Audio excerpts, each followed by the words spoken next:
ఖర్జూరపు చెట్టు, నీకు దమ్ముంటే రారా. దేవునికి స్తోత్రం.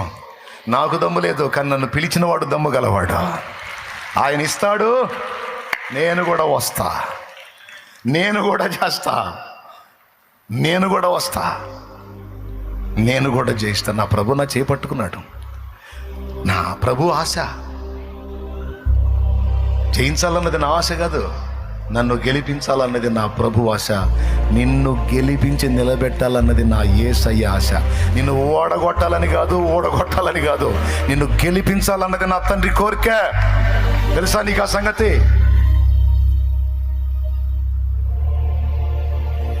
జయించిన నీవు నా పక్షమై ఉండగా, జయమిచ్చు నీవు నన్ను నడుపుచుండగా, జయమే నాశ, అది ఏ నీ కాంక్ష, నీకే నా స్తోత్రార్పణలు.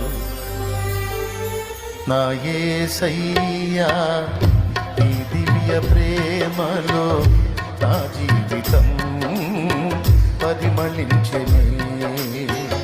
నా యేసయ్యా నీ దివ్య ప్రేమలో నా జీవితం పరిమళించెనే.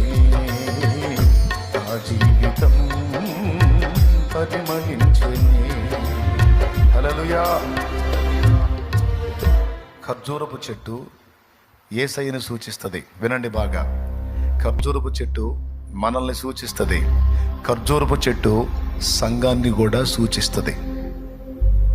ఖర్జూరపు చెట్టు వేళ్ళు ఎప్పుడన్నా చూసారా? వేళ్ళు, తాడి చెట్టు వేళ్ళు కానీ,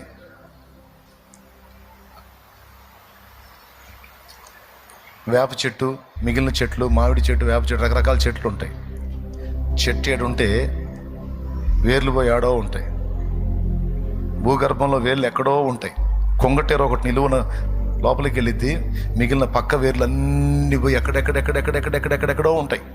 ఓదానికి సంబంధం ఉండదు. ఒక దగ్గర నుంచి బయలుదేరుతాయి, కానీ అన్నీ సపరేట్గా ఉంటాయి. ఎంతమందికి తెలుసు మిగిలిన చెట్లు? కానీ మీరు వెళ్ళి చూడండి, ఎక్కడ అవకాశం దొరికితే ఖర్జూరపు చెట్టు తవ్విన తర్వాత దాని వేళ్ళు చూడండి. ఎట్లుంటాయి తెలుసా? దాని వేళ్ళు అన్నీ సన్నగా వచ్చి ఒకదాంతో ఒకటి పెనేసుకొని ఉంటాయి. తాడి చెట్టు వేళ్ళు లాగానే ఉంటాయి. ఈత చెట్టు వేళ్ళు అదిగో